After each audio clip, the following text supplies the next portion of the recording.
In this video, we'll be looking at the question, how do pilots use wind vanes and anemometers? My name is Mr. Barrett. I'm Isaac's dad.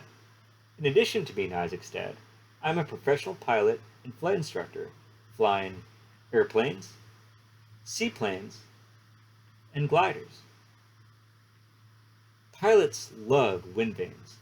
If you walk around most airports, you'll probably see a wind vane. In fact, there's a wind vane in this airport picture. Do you see it? There it is. Wind vanes indicate the direction the wind is coming from. Pilots use this information to plan their takeoffs and landings. The favorite way to take off and land is into the direction the wind is coming from. Many different types of wind vane devices are installed at airports to help pilots decide which way to take off and land. The most common is the windsock, which rotates around a pole, showing which direction the wind is coming from.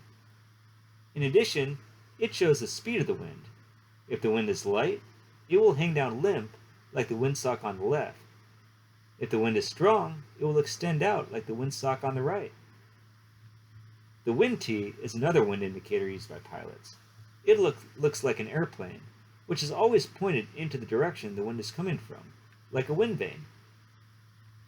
The final wind indicator is the tetrahedron, which if you ask me, is almost as hard to say as anemometer.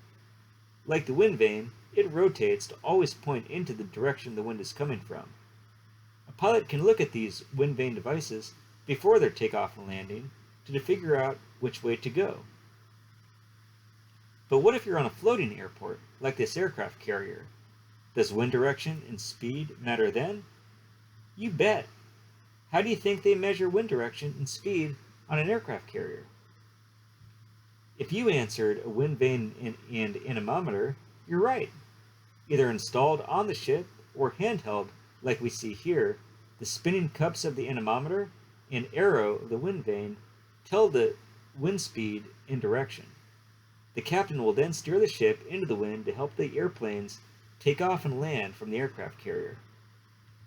So, next time you're at an airport or find yourself on an aircraft carrier, look around.